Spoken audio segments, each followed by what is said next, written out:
salaam gars yi ziar naa leen waa Nguéniène TV man nag maa ñëwaat fii tey di leen présenter andil leen émission bu spéciale man ak monsieur Diouf kenn dootu ko nettali ci dëkk bi waaw tey nag am nañ débat bu am solo bu ñu war a waxtaanee bu amal njëriñ askan wi dañ koy bàyyi mu présenté wu comme ni ma leen ko waxee rek chaîne bii nii ngeen di Nguéniène TV lu am solo rek lañ fi bëgg di jàllale comme niñ koy defee rek saa su ne. Bon dañuy bàyyi monsieur Diouf mu présenté wu mu wax ñu carrément tamit tey débat bi dina tàng trop waaw ndax duma ko may dara waaw tey bëri na lu ñu war a waxtaanee luy amal njëriñ askan wi donc monsieur Diouf ñu ngi lay ziar di la béggee di rafetlu tamit li ñu recevoir tey bon tey nag lii ma def nii du man maa ko demandé mais askan bi moo ko soxla te am naa yaakaar te nañ ci am mbégte ak contentement dañ lay bàyyi nga présenté wu d'abord après ñu jàll ci débat bi. asalaamaaleykum waa Nguéniène TV donc ñu ngi leen di wax ne dal leen ak jàmm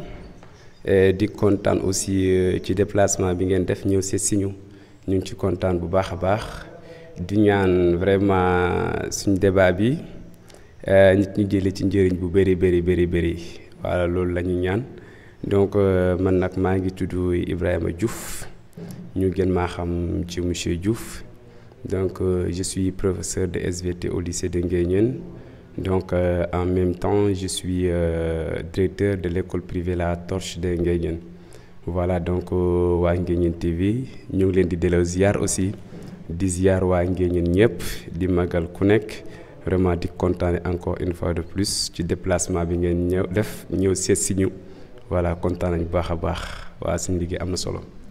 merci monsieur Diouf rafet na présentation bi ñu lay delloowaat sa wàccuwaay tey nag débat bi bon dañuy continuer di ci waxtaan parce que bëri na lu ñu war a waxtaanee mais dañ koy def de manière bref rek parce que xam nga temps bi daf ñu ko mayul quoi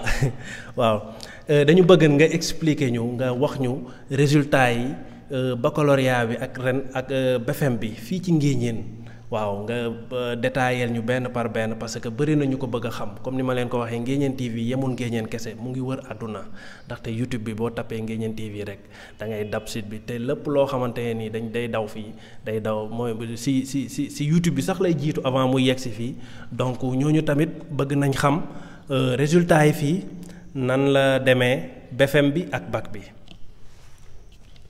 Ok merci beaucoup waa Nguéniène TV donc soo ma laajee ci résultat yooyu je crois bien dinaa la ci mën a tontu bu baax a baax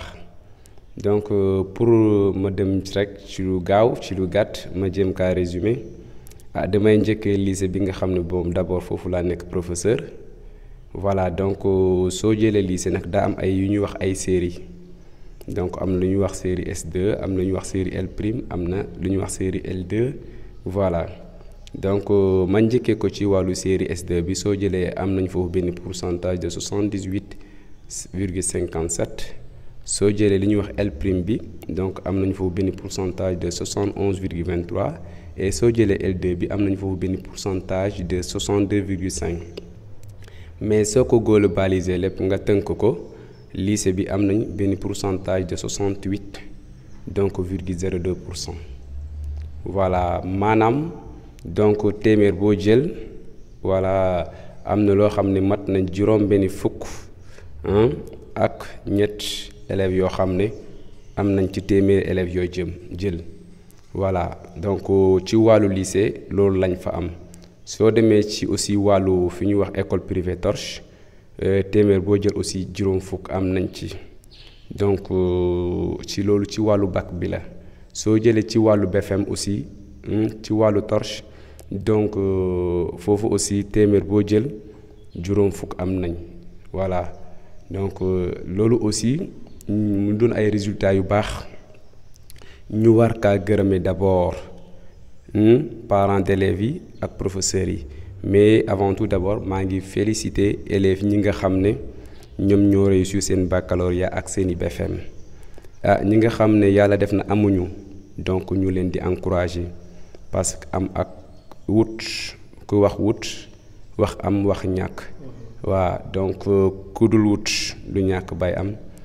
voilà ñàkk su amutoon aussi am du am donc ñu leen di encourager ñi nga xam ne amuñu xëy na loolu la yàlla dogal mu doon loo xam ne nag la ñu ñaan mu doon loo xam dina gën ci ñoom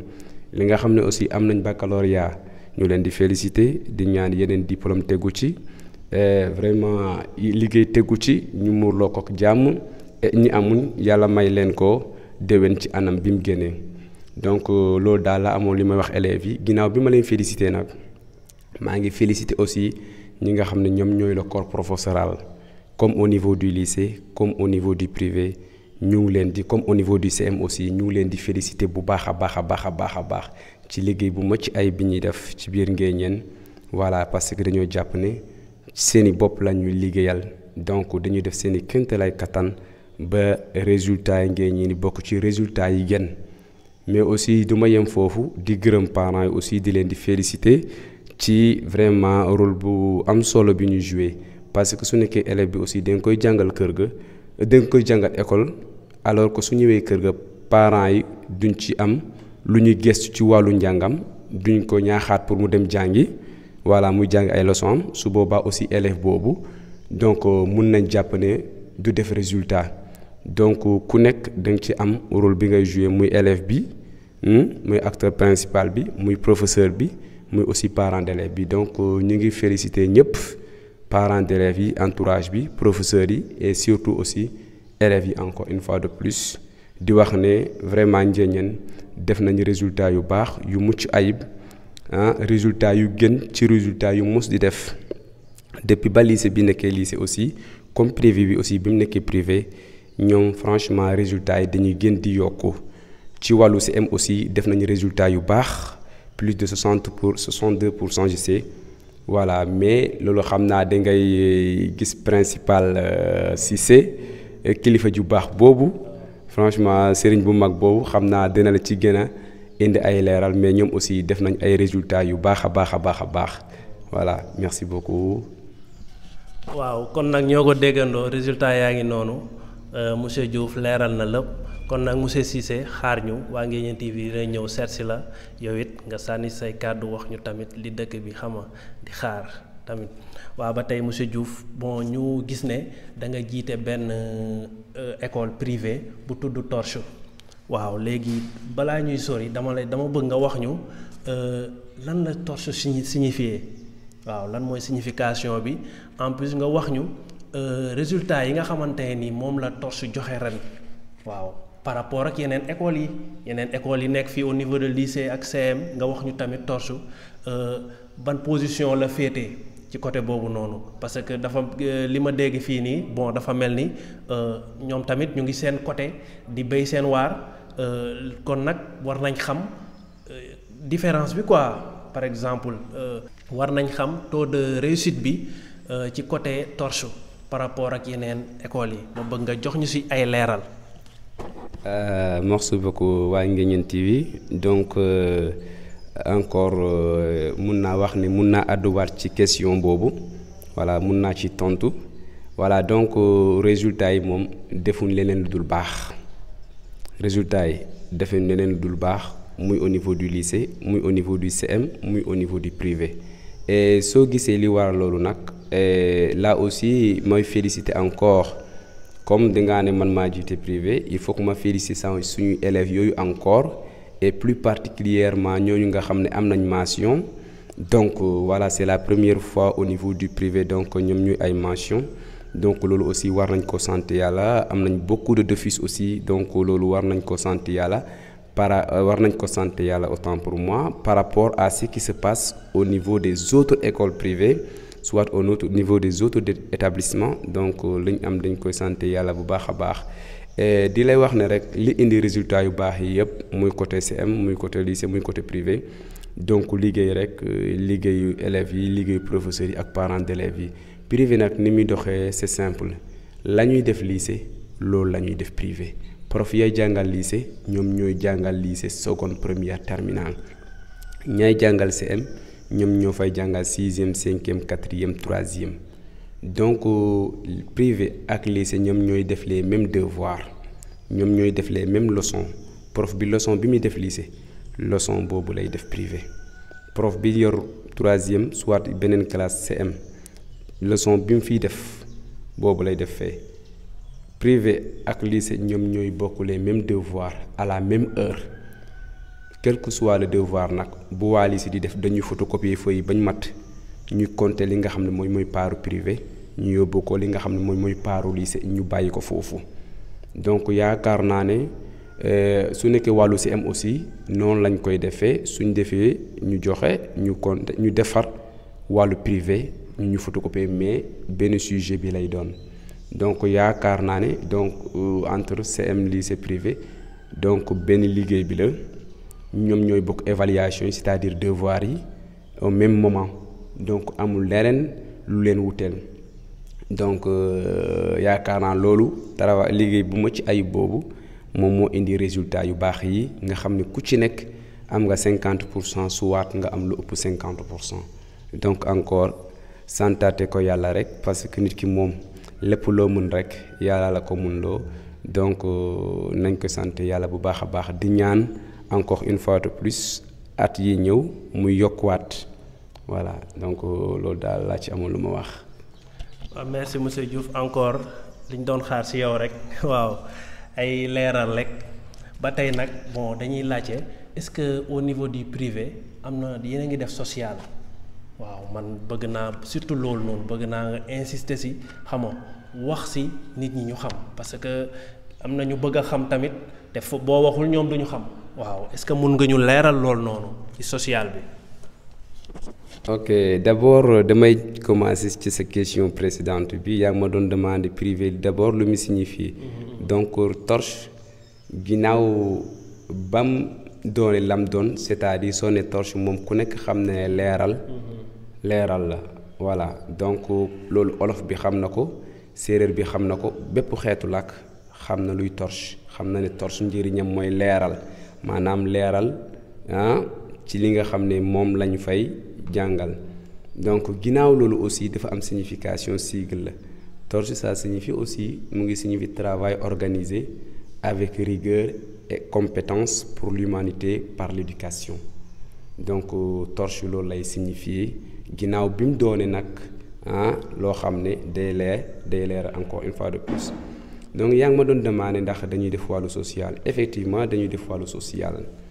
donc d'abord dañuy wax ne ñun torche élève boo xam ne jàng nga ba am moyenne 14 dootoo fay loolu wax nañ ko loolu aussi c'est pour ñu pousser élèves yi ñoom ñuy gën di jàng voilà loolu rek lañ ci jublu et képp koo xam ne aussi yóbbu nga fa sa élève ñun dañ fi nekk pour di dimbalaate ñuy dimbalante parce que école nag su nekkee ci dëkk waa dëkk bala war a njëkk jëriñ donc képp koo xam ne indi nga fa sa élève mënuñu wax ne à chaque fin du mois da nga am forcément loo xam ne da nga ñëw joxe ko mën ngaa di joxe dem ba yenn anam sa loxo jotatul ginnaaw mais su boobaa ñëwal jàkkaarloo ko ñi nga xam ne ñoom ñoo jiite école ba soit surveillant ba monsieur Ndour bu may féliciter et donc au passage muy def liggéey bu ma ci ayib sinon yeneen ñi nga xam ne ñoom ñoo fa nekk nag voilà nga wax leen sa problème su boobaa ñoom dañ lay muñal comprendre la ba nga xam ne am nga donc ñu nga daal di ñëw def li la warloo ak ñoom donc social boobu moom ñu ngi ko fay def ñuy arrivé aussi ñu gis ni kii kat nekkoon na fi vraiment mën na jàng mais nag dem nañ ba xam ne tànkam loxoom jotatul ginnaaw loolu aussi ñun ci suñu wàllu bopp mun nañ am loo xam ne dañ la koy jéemal defaral la ko maanaam ay moyens yoo xam ne ñun ci suñu wàllu bopp ñun waa torche ñun ñooy jël ci suñu kees fayal la ko fayal la la des yow aussi nga xool la ngay mën a fay nga fay ko loolu yépp ci dimbalaate ñun suñu sañoon fii Nguéniène benn élève dootu fi traîner nag dootul bàyyi jàng di traîner ci mbedd yi suñu sañoon ñépp ay jàng ñun suñu objectif mooy loolu donc jàppalante ñu mën a fay profit mais aussi élèves yi jàng bu mucc ayib am seeni diplôme dem parce que ñun loolu rek moom moo ñuy kontaan loo du xaalis bi mais résultat yi ñuy am donc ak ña fay réussir loolu rek ñoom ñoo ñu amal solo ay nit dañu jóge Dakar Mbour ak feneen ak feneen ñëw indi fi seen i doom et car macha allah à chaque fois ay résultats yu baax la ñuy am et ñooñu sax dañuy ñëw bay féliciter ñi nga xam ne ñun ñooy administration mais aussi di féliciter professeurs yi donc loolu doon loo xam ne lu am solo la aussi donc wàllu social encore ngay waa Nguéniène TV dañ koy def bu baax a baax parent boo xam ne bëgg nga sa doom inscrire foofu te wax dëgg sa loxo jotul ginnaaw ñëwal ñu xool nuñ koy waxtaanee nga xool la ngay mën a def ñun aussi ñu xool ci lañ mën a jàppale voilà donc noonu la fay demee aussi mais nag lu ñuy bañ mooy parent bu ñu yebal élève parce que nag élèves yi am na ñoo xam ne jub nañ ñee jubuñu donc dañuy bëgg ki nga xam ne moom mooy ndeyu bili bi ñëw jàkkaarloo ak ñun waxtaan ak ñun aussi ñu wax ko li fi nekk ni muy doxe moom aussi moom mu mun a xam voilà loolu la daal waaye wàllu social daal vraiment dañ ko fay def nag voilà dañ ko fay def merci beaucoup encore une fois de plus. waaw comme niñ ko déggandooyee monsieur Diouf wax na lépp parce que wàllum social mënul jóge ci réew mi parce que dañ ko fi fekk donc buñ ko fi fekkee dañ koy jëmmal moom wax na ko ci biir waxam bëggul gis élève bu bàyyi jàng di taxawaalu loolu nañ ko éviter parents yi ñëw leen waxtaan ak prof yi xam nga waxtaan bu amul déggoo du am donc buñ waxtaanee dinañ juboo ci wax jooju noonu tamit damay lancer message élèves yi nga xamante ne nii xam nga dañu bàyyi jàng di def leneen nañ bàyyi loolu noonu te ñu xam ne élève xale amul lu dul jàng xale amul lu dul éducation donc nañ xoolaat suñu bopp xoolaat suñu comportement xoolaat lépp suñuy valeur monsieur Diouf suñu jógee ci loolu dama gis lu sérieux ci école bi ma bëgg nga wax ñu règlement bi nu mu demee fii ci école bi règlement bi nu mu demee. waa encore merci encore donc ku wax école waa Nguéniène TV wax sérieux école su amulee sérieux rek dara amu fa sérieux moo fa war a jiitu sérieux moom moo fa war a mujj sérieux dans tous les côtés nag sérieux du côté du travail donc cela veut dire que élèves yi war nañu waree sérieux bu mat sëkk ci lu ñuy def suñ bëggee am dara prof yi aussi war nañu wone sérieux bu mat sëkk ci lu ñuy def élèves yi administration aussi wone sérieux bu mat sëkk donc ñun ci yooyu la ñuy tënku yi nga xam ne ñoom ñooy régir école ci texte yooyu la ñuy tënku ba lépp loo xam ne sérieux la ñu ko fay jéemoon parce que ñun nag jàpp nañ ne sérieux su amul réussite mënta am donc mënuñ liggéey dans l'anarchie looloo tax ñun di jéem di instaurer sérieux boobu ci biir école ba d'abord au niveau des professeurs nous avons vraiment des professeurs rompus à la tâche des professeurs yoo xam ne car macha allah kenn du naatable seen xarañte seen sérieux donc ay prof yoo xam ne dañoo sérieux car macha allah et xam nañ am nañ xarañte aussi ci wàllu njàngale bi donc yooyu rek ngay gis torche voilà donc loolu am na fa ci wàllu professeurs yi ci wàllu élèves yi aussi des fois du ñu gis élèves yoo xam ne nag des fois da ngay waaru mais terewul ñun dañ ci xaar suñu tànk tubéy soo amee noo xam ne mel nga ko te élève waru koo mel ñun danañ wax danañ jëf su laajee sax ñu woo say parents taaj leen ñu waxtaan ak ñoom pour yow nga mën a jël yoon bu baax bi parce que nag nit ku nekk nag war nañ kaa mun a changer quand même voilà donc yaakaar naa li indi changement boobu yëpp mooy waxtaan ak moom waxtaan ak ay parents voilà donc yoon daal noonu la ñuy doxalee et aussi ci wàllu texte yi aussi donc am na beneen sérieux bi continuer lépp suñu wàllu établissement soo fay dugg donc dang am sa uniforme donc être correct nga boutonner sa uniforme correct ñu xam ne kii il est correct loolu lañ fay demander bokk na ci aussi suñu wàllu établissement sa téléphone su sonné donc surveillant bi dina ko jël ba 15 jours parce que soit su nekkee classe prof bi dina ko jël parce que dañoo jàpp ne nag am na yoo xam ne munul ànd ak njàng bëgg di jàng sooy ñëw jël sa ñëw ba ci biir cours bi di wuyu téléphone sinon ak lakas foofu ak leneen foofu njàng mun na fa ñàkk a nekk ba tax daal bokk na ci si dañ lay wax ne sa téléphone moom soo dugg si fay ko sinon nga denc ko saay boo wàccee nag bay ñibbi yow loolu yow yaa xam voilà. Mais aussi sooy dugg ci école bi da nga yor sa uniforme bu tene ko correctement sinon surveillant bi du la bàyyi ngay dugg. Et à chaque fois dañuy dugg ci classe yi xamal élèves yi li leen fi indi parce que nag fay matti na su nekkoon 1000 francs la sax métti na waxatuma laa nag lu ëpp 1000 francs nga bëgg ko di def weer bu nekk métti na ci ñoom métti na ci parents yi ba tax nag ku fa ñëw wax dëgg war ngaa yokk jom xam li la indi nga def ko loolu duñu mos a taay di koy wax élèves yi pour ñu yokk jom donte nag am nañ ñu bëri ñu ci am jom xam li leen fa indi donc voilà daal sérieux boobu daal am na ci wàllu liggéey bi aussi wax naa la ko sànq ne ko fii ak lycée ñoom ñoo bokk lu ñuy def les mêmes devoirs yi c'est à la même heure voilà instant yi waa lycée di def devoir instant yooyu su nekkee en terminale instant yooyu la waa torche di def devoir et ça c'est le même devoir à la même heure xëy na yooyu aussi bokk na ci sérieux bi et loolu moom moo ñu may suñu résultat yi et d'ailleurs beaucoup de collègues se sont félicités de ça am na ñu bëri dañuy ñëw jóge feneen ñëw corriger ji ne leen mais yéen seen privé bi moom vraiment y a beaucoup de sérieux parce que li ñu fi gisuñ ko ci ay privé yu bëri mun naa la wax ne fii département de Mbour bokk nañ ci privé yi nga xam ne ñoom ñooy gën di def ay résultats yu baax voilà. Et bokk na ci sérieux bi aussi ci ñun soo amul moyen de passage doo jàll day arrivé ay élèves bàyyi ñu fi dem Joal ndax lan parce que ñoom duñ am moyen de passage pour nga dem classe supérieure et ñun xaalis yëkkatiwuñu su nekkee ne amoo moyen de passage ci nangoo redoubler dañ lay wax na fii kat règlement bi mooy lii amoo moyen de passage da ngay redoubler soo ko mënul nag donte bëgg nañ laa jàppale nag mais dañuy tënk aussi ci ay textes su ko defee am na ñoo xam ne nag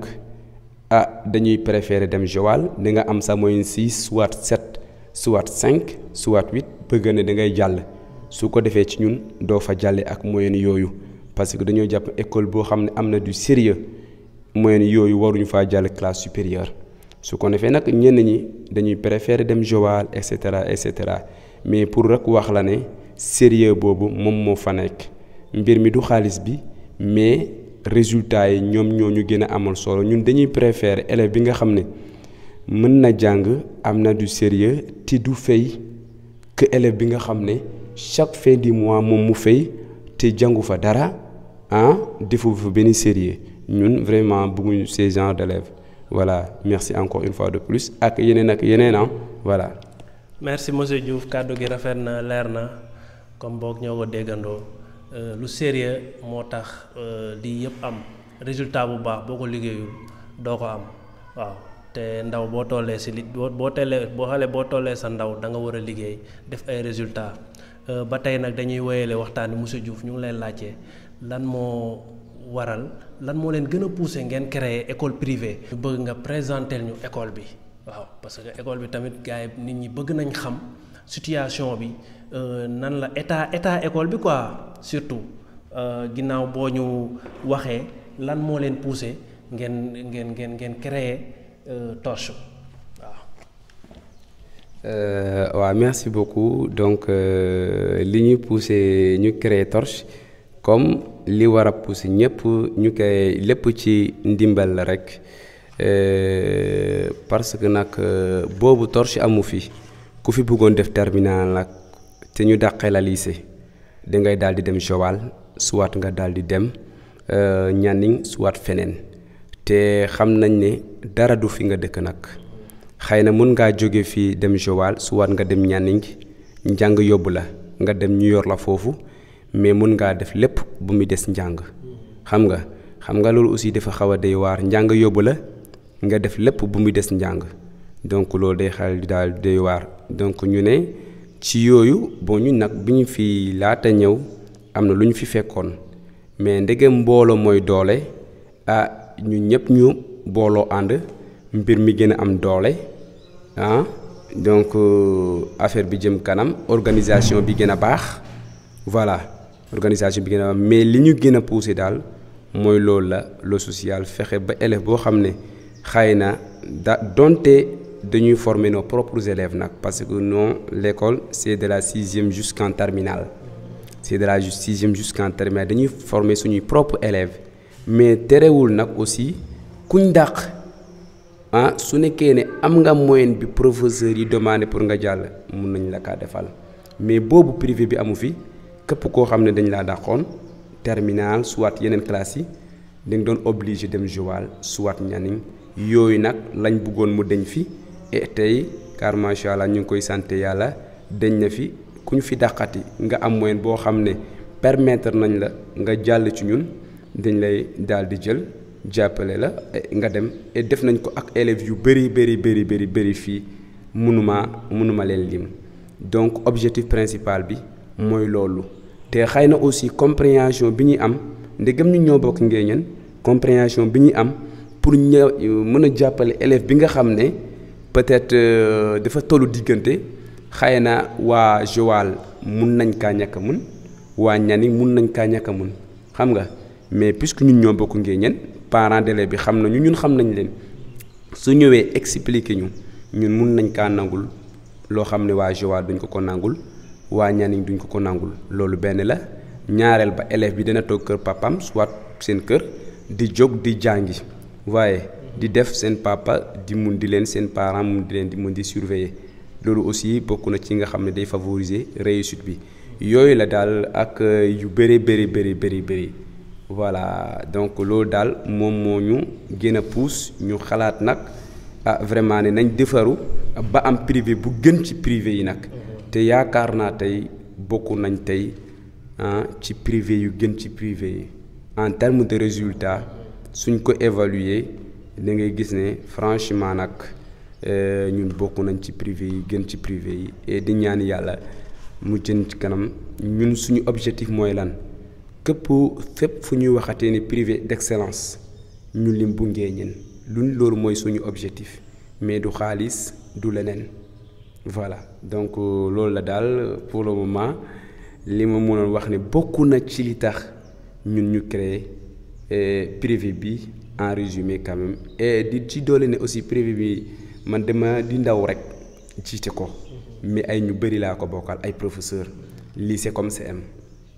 mais aussi ay ñoo xam ne ci dëkk bi lañ fi juddoo ci dëkk bi lañ juddoo ñii doon ay paa sax ñii doon ay maire ñu bokk ci privé bi man donc xëy na man rek la ñuy gis man nag ndaw laa rek dañ maa yónni di may def loo di may wax loo loolu kese la mais am na ñeneen ñoo xam ne ay kilifa lañ dëkk ci dëkk bi am fi seeni doom am fi seeni kër nekk sama ginnaaw nii la ak ne la di may jubanti comme ndaw laa xamuma mënuma ñu may jubanti di may teg ci yoon ak samay collègues aussi comme du CM comme du lycée voilà donc je crois bien loolu la daal waa Nguéniène TV. waaw ba tey rek kon ni ma leen koy waxee rek liñ doon xaar ci moom rek moom la ñuy andi moom la ñuy sottil parce que question yi bëri na mais monsieur Diouf ba tey waxu présenté woo ñu waaw école bi quoi ba tey présenté woo ñu école bi. merci beaucoup donc ci wàllu présentation bi xam naa ne nag su nekkoon école la ci lay dàqee comme ça nga gisandoo lépp mais ndegem da ngeen maa bett. voilà amul benn solo xam na yoon yemul benn peut-être da ngeen fa mos a ñëw yéen ay filmer seen bopp jël lépp donc ñun yàgguñ ci commencé biñ ci commencé ba léegi c'est pratiquement en 2016 mais tey soo fa demee il y a 7 classes donc ak benn bureau ak ñaari bureau autant pour moi c'est-à-dire bureau du surveillant et bureau du directeur mais aussi ak salle des profs mais aussi ak des toilettes 6 toilettes donc 3 pour les garçons 3 pour les filles mais aussi une douche intérieure donc pour les professeurs donc voilà donc la nekk ci établissement ba maanaam classe bu nekk am na saalu boppam muy 6e 5e 4e 3e seconde première terminale bu ci nekk am na saalu boppam. Donc voilà en bref nan laa la mun a présenter établissement bi en termes d'infrastructure loolu la bon ay robinet aussi am na fa courant am na fa teen aussi am na fa donc am na lépp daal loo xam ne élève da koy daal di soxla loolu yëpp am na fa daal de toute façon donc loolu daal en bref loolu la benn présentation boobu laa ci bu def xëy na yow saay boo demee saay boo fa ñëwee da nga mën a jël yeneen yi voilà merci encore une fois de plus. waaw comme ni mu ko waxee rek ñun Nguéniène TV lépp luy doxal Nguéniène rek dañ ciy dugal suñu loxo ñun ñooy sol suñu dàll dem ba ci école ba présenter leen école bi ci boppam bu tombeek école tijji sax ñu waxtaan ak prof yi waxtaan ak directeurs yi waxtaan ak élèves yi présenter leen école bi pour tamit ñi nga xam ne mosuñ faa dem wala xamuñ ni mu demee dinañ ko gisee fii ci Nguéniène TV ba tey nag samay question monsieur Diouf damay laaj est-ce que parents d'élèves yi ñuy encadrer comme ni ngeen di encadrer élèves yi ci école bi est-ce que parents d'élèves yi ñu ngi encadrer seeni doom ci kër ga wala boog est-ce que ñu ngi ñëw ci école ba di saytu seeni doom di waxtaan ak yéen est-ce que parents d'élèves yi ñu ngi koy def ba bu loolu jàllee tamit nga wax ñu est-ce que ñoom ñu ngi siy am satisfaction waaw est-ce que ñu ngi siy gis seen bopp waaw. Ok merci beaucoup donc si ndax parents d'élèves yi ñu ngi encadrer seeni doom en tout cas am na ñu koy def mais am na ñu ko dul def aussi li ñu mën a wax mooy ñi koy def ñu ngi leen di ñaaxaat rek donte suñuy parents ngeen ñu ngi leen di ñaaxaat di leen di féliciter pour ngeen continuer liggéey bu mucc ayib boobu ñi nga xam ne nag nekkuñ ci yoon boobu aussi suñu sañoon ñu ngi leen di ñaan ngeen nekk ci yoon boobu parce que nag jàpp naa ne mala sax soo ko bàyyee fenn da ngay dem di koy seeti waxatuma laa nag nit ak ay noppam donc soo ko bàyyee fenn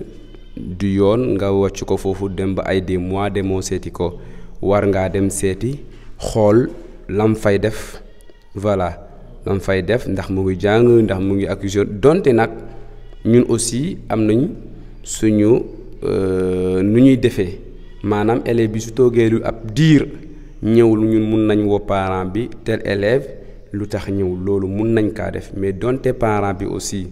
wax dëgg neex yàlla yoon la muy ñëw temps en temps pour xam élève am bi ci lan la nekk si vraiment li ko fi indi mu ngi ko fiy def et cetera en tout cas am na parents yoo xam ne ñu ngi ci yoon boobu bu baax a baax dañuy woote duñu ñëw di nemmeeku voilà di jéem a ut ay information seeni doom ni mu nekkee am na ñoo xam ne aussi nag duñ ko def voilà am na ñoo xam ne duñ ko def ñu ko dul def nag ñu ngi leen di ñaan ngeen di koy def ñi nga xam ne ñu ngi koy def ñu ngi leen di féliciter ngeen continuer di koy def voilà parce que élève moom dafa soxla encadrement dans tous les côtés nag donc au niveau de l'école comme au niveau de la maison saay bu mu xamee ne sama waajur bi kat li may def mu ngi koy xool teg na ci bëtam mu ngi koy xool il est surveillé donc su boobaa day gën di góorgóorlu yokku jom yokku sérieux ci li muy def donc voilà encore une fois de plus yooyu daal lañ mënoon wax ci wàllu encadrement bi en tout cas parent bu ko def war nga kaa def soo ko deful war nga kaa def voilà. waaw ba tey rek ñuy tënk li mu wax li leen di xamal ne njàng mi nekkul dem école rek nekkul professeur yi kese parce que yow mi jël sa doom dënk ko nit xam nga di fay di ko fayal war nga tamit bu wàccee nga xool lan la fa jëlee même bu fekkee ne tamit munoo xool lan la fa jëlee nga dem xooli ki nga ko dënk lan la fi élève doomam lan la fi sa doom nekkee bu ko defee moom dina la wax yow tamit boo ñibbee nga xool bu fekkee ne da ngay yokk bu fekkee ne tamit da ngay def tamit nga def waaw ba tey rek bon monsieur Diouf pareeguñu parce que dañuy gis élèves yi ci boppam am ñoo xamante ne ni seen comportement dafa doy waar waaw dafa doy waar ci école yi ba des fois sax prof bi du ko mënal dara dañuy naan waaw sama xaalis laay fay nii naa buñ ma dàqee ma bàyyi te yow di nga toll niveau boo xam ne doo ko mën a dàq ndax boo ko dàqee da lay wóor ne kii day taxawaalu ji en plus nga wax ñu jàng bi léegi par rapport ak bu njëkk ba man dama doon gis bu njëkk ba prof élève gis prof di daw wala élève gis monsieur di daw di làqatu ji mais léegi élèves yi ñeme nañ ñeme ñi leen di jàngale ñeme de tellement est-ce que foofu sérieux dina fa am lan ngay ñaax prof yi parce que boo imaginer bu njëkk ba da nga doon gis prof da nga doon gis sa prof di daw mais léegi dootoo dawatoo da nga ko gën a ñeme gën koo jege sérieux bi est-ce que mu ngi am ba tey wala bu fekkee ne amut ban solution nga gis boo xamante ne nii lii buñ ko defee élève bi dina respecter profam fii ak ci école bi ak feneen waaw. Ok, merci beaucoup. Donc ci wàllu niveau bi d'abord loolu moom néewul ne man kese ko gis ñëpp constaté nañ ne am na baisse de niveau bi wàcce na bu baax donte tey la élèves yi am ay matukaay ay jumtukaay yoo xam ne war nañ leen aider pour ñu gën a mën a jàng mais nag dañuy utiliser jumtukaay yooyu à d'autres fins tey téléphone bi ak internet bi lépp loo xam ne bëgg nga ko ci ay documents mën nga kaa am mën ngaa dem télécharger et c'est vrai que tout ce qui est dans le net n'est pas net ça c'est vrai mais quand même am na lu bari loo xam ne mu ngi ci internet wax dëgg mun naa aider élèves yi seen jàng voilà gën a am niveau bi gën a baax mu gën a améliorer mun naa aider élève bi mu perfectionner wu voilà loolu am na mais nag malheureusement ñoom am nañ loolu yépp mais ñoom dañuy utiliser seeni téléphone c'est-à-dire dugg ci internet dugg feneen foo xam ne wax dëgg amalu leen benn intérêt nag foo xam ne wax dëgg du yóbbu seen njàng kanam loolu mooy li nga xam ne dëgg-dëgg baaxu ci ñun ba ñuy jàng téléphone amewutoon nii dañ doon jox ay kilomètres pour ut xam-xam pour ut ku ñu expliquer waaye pour dem ci ay professeurs ñu expliquer ñu soit suñuy moroom ñi nga xam ne ñoom ñoo ñu tane ci del matière ñu dem ñu expliquer ñun aussi ci li ñu leen tane ñu expliquer leen parce que boobu téléphone amewut nii voilà mais léegi téléphone am na lépp loo soxla ci wàllu information mën ngaa toog fi nga toog am ko mais malheureusement élèves yi duñ def loolu dañuy jël seeni téléphone dugg sur WhatsApp dugg sur Facebook dugg seen TikTok dugg feneen ak feneen foo xam ne duma ko wax ñoom ñoo ma ko gën a xam te là balaa ñu koy gën di def ñenn ci ñoom parce que du ñoom ñëpp nag du ñoom ñëpp am na ñenn ci ñoom ñoo xam ne balaa ñu koy def mu doon guddi bàyyi ba papa nelaw yaay nelaw nga tëj sa néeg ñu yaakaar ne yow mi kat yaa ngi te di nelaw soit yaa ngi di jàng fekk ne yow yaa ngi internet su nekkee ne c'est un papa qui n'est pas averti c'est-à-dire xamu ci yooyu dara su boobaa day jàpp rek ne kii moom sama doom bi te dina alors que mu ngi ci leneen muy ku góor ka nag muy ku jigéen ka yaakaar naa ne boo loolu daal bokkoon na tax niveau bi gën a baissé dañuy accorder trop de temps donc à l'internet c'est-à-dire à WhatsApp à Facebook à TikTok au lieu nga accorder plus de temps say cahier nga jël temps ba ëpp nga def ko ci say cahier ci say leçon jàng leen déedéet dañuy jël lu ëpp ci seen temps ñu def ko ci TikTok bi def ko ci voilà ay xeetu yoo xam ne daal amuñ benn solo mun lañu indi dara yaakaar naa loolu bokk na ci li baissé niveau bi maintenant quant à affinité yi prof yi am ak élèves yi est-ce que loolu bokkul ci li tax non man damaa jàpp ne am affinité ak élèves yi nag taxul mën ngeen am affinité bu baax parce que ndegem yéen a dëkk avant ngay doon professeur xëy na amoon ngeen yenn affinité yi loolu mënatoo ñëw ba tey nga ne dangay dindi loolu mënoo ñëw ba un bon jour nga dindi loolu maintenant nag su ngeen déggee classe ku ne daa am lu la warloo ku ne na def li la war je crois bien donc la vie continue je prends l'exemple d'un professeur qui est d'ici parce que je crois il est le seul professeur d'ici par exemple soo jëlee ku ñu wax Seigneur Faye Michel ay cousin ay rakam ay neveu ñoom ñoo fi nekk mais élèves yi koo ci laaj dina la ne soo duggee kuuram amul wax te pourtant nag su génnee ci mbedd mi day waxtaan ak ñoom di tonanteeg moom di kaf di ree mais suñ duggee classe nag ku nekk da ngaa xam li la indi suñ duggee classe kenn du yëngatu donc foofu mun naa jël exemple boobu rek ba ne ngeen am affinité terewul nag su ngeen duggee classe ku nekk def li mu war et effectivement man aussi c'est le même cas man j'ai beaucoup d'affinité comme d'autres profs parce que Nguéniène nag mooy localité bi nga xam ne dafa ndaw du comme ay Mbour ay yeneen ak yeneen fii dafa ndaw donc ñëpp ay xamante ñëpp ay am affinité parce que da nga xam élève bi ba xam ay parents donc affinité boobu mënut a ñàkk mais nag su ngeen duggee classe rek ku ne na def la mu war élève bi li ko war mooy lan mu jàng yow professeur bi la war mooy lan nga def nga jàngale bu baax ci niñ la ko demandé léegi nag su ngeen génnee affinité yi ngeen am ngeen toog naan ataaya su waat nga yónni ko mu dem loolu c'est autre chose donc mais warta yàq dara ci njàng mi daal parce que man mi di wax ak yow ba may di élève dama amoon affinité ak samay professeur nag dama doon dem toog ci samay professeur ñu ataaya naan ñu expliquer ma ñu ataaya naan on retourne en classe suñ demee classe day mel ni musuma leen xam musuñ maa xam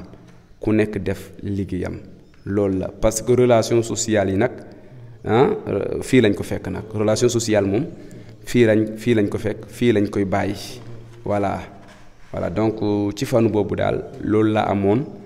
li ma ci tontu pour résumer ko quoi merci beaucoup monsieur Diouf kontaan nañ temps bi moo ñu xaw a xoj am nañ mbégte ak contentement sa dernier mot lan la. voilà sama dernier mot mooy d'abord di leen di gërëm yéen waa Nguéniène TV parce que seen liggéey mucc na ayib vraiment yéen a ngi def liggéey bu baax ci biir dëkk bi di leen di ñaanal rek ci kaw ci kanam ngeen am loo xam ne dina kawe seen njort yéen a xam fi ngeen bëgg a yéeg yàlla leen fa yàlla yéegal donc ngeen affaire bi réussir ba waa Nguéniène yépp gis ci seen bopp man damay xëy toute la journée di seetaan Nguéniène TV doo gën a sa kër te lépp lu xew ci Nguéniène da nga ko xam loolu rek lu am solo la loolu daa baax ci dëkk parce que yaakaar naa su nekkutoon Nguéniène TV nag dina bëri lu ñuy réer ci biir Nguéniène mais yaakaar naa tey lu bëri réeratu ci biir Nguéniène ndax Nguéniène TV donc Nguéniène TV jërëjëf njaaraama merci beaucoup su ma génnee ci loolu aussi maa ngi remercier waa Nguéniène yépp nga xam ne population bu baax lañ population yu am ité lañ population yu bëgg gan lañ prof bu ñëw tey Nguéniène franchement xanaa soo bëggul boole sa bopp mais soo bëggee boole sa bopp di nga bokk parce que Nguéniène nag yàgguñ fi nag mais mooy population bu dëkk boo xam ne dañoo bëgg gan nag soo ñëwee dañ lay jël fàttala ci seeni xol nag gan nag soo ñëwee ñu jàpp la tëral la yaatal la fàttali seeni xol am na soo demee ba mu yàgg mu am ne rek c'est parce que ci yow la te d'ailleurs sax ki la jël fàttali la ci xolam dalal la waroon laa mën a siis nag te dalal la kooku amoo fayam donc ñu ngi remercier waa Nguéniène yëpp di leen di gërëm di leen di sant et encore surtout di leen di sant ci wóolute bi ñu am ci école privée bi nga xam ne ñoom ñoo ko moomal seeni bopp parce que man mii di wax ak yow xëy na sama doom du fa jàngee sama dara du fa jàngee donc école bi seeni école la ñu ngi leen di gërëm di leen di sant et di leen di féliciter aussi ci confiance bi ñu am di fay indi seeni doom et di fay gis ay résultats aussi parce que nag suñu amutoon confiance boobu ba indi foofu seeni doom je crois bien école bi du fa mën a nekk. voilà sinon école bi du fi yàgg voilà donc encore une fois de plus pour confiance bi ñu am noonu ñu ngi leen ci remercier et vraiment di ñaan pacte bi nga xam ne moom moo ñu lié ñu fay indi seeni doom di ñu am résultat pacte boobu bu loolu xam ne day wéy di dem ñoom li ñuy séentu ci école bi ñu am lu kawe seeni njort ñun aussi li ñu bëgg ci doomu ñooñu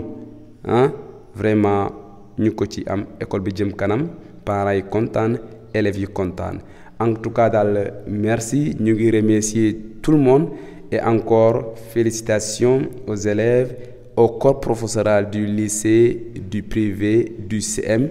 Et mention spéciale aussi à notre surveillant, Tonton Pape, plus connu, parce que Tonton Pape, là, elle est vidéo, plus connu sous le nom de Monsieur Ndour. Moi aussi, doomu dëkk bi la, vraiment di liggéeyal dëkk bi, di liggéey bu mucc ayib. Donc merci waa Nguéniène TV di am contentement bu baax a baax. Ah nga jégal ma nag xam nga séeréer buy làkk olof des fois duy leer nañ nga baal ma ci rek ngeen xam ne séeréer buy làkk olof la xam naa ne su ñu woon ne séeréer ci séeréer lañ ma laaj moom. nga wax ko. dinaa nekk bu baax a baax à l'aise pour làkk séeréer bu mucc ayib waaye xam nga séeréer bu déggul olof moom des fois da ngay waaru daal voilà di am contentement bu baax a baax merci beaucoup waa Nguéniène TV. waaw kàddu yi rafet na. Fogole séeréer kon monsieur Diouf moo leen doon présenté émission bii nii bon tey ñu wax fi lu am solo may gërëm di sant monsieur Ndom la wax ne xaar ñu ak monsieur Diallo monsieur Cissé monsieur Diallo yéen ñëpp xaar leen ñu fi si Nguéniène TV dinañ leen seet si yéen tamit dëkk bi soxla nañ seeni kàddu monsieur Kam maa ngi lay béggee monsieur Guèydou ñoom ñëpp maa ngi leen di béggee Mr Faye yéen ñëpp maa ngi leen di béggee parce que ñoom tamit bañ jàppee ba tey bàyyiwuñu lëg bu lekkee olom na ko gërëmee coy loolu lañ wax donc monsieur Diouf waaw ba tey looy dolli. waaw donc xëy na rek aussi comme kilifa la privé mais aussi kilifa la lycée aussi xëy na ñuy gërëm suñu kilifa yooyu rek suñu proviseur bu baax boobu monsieur Ndior nga xam ne vraiment c'est un homme boo xam ne très humaniste et suñu intendant boobu nga xam ne aussi lépp loo bëgg suba ba ngoon jot soo nee rek mu nga ca ak ñeneen vraiment merci ñoom monsieur Ndaw voilà tous les surveillants du lycée ñoom monsieur Faye Sadar et cetera ñoom Mbagnick aussi voilà merci beaucoup. waaw comme niñ ko déggee merci beaucoup gars yi jërë ngeen jëf gërëm nañ ñëpp sant ñëpp mënuñu lim ñëpp buñ limee rek dañuy juum waaw buñ fi nekkee di lim benn par benn dañuy juum tënk nañ lépp di gërëm ñëpp di sant ñëpp Nguéniène TV le monde est plus proche que vous l'imaginez jaa ngeen jëf.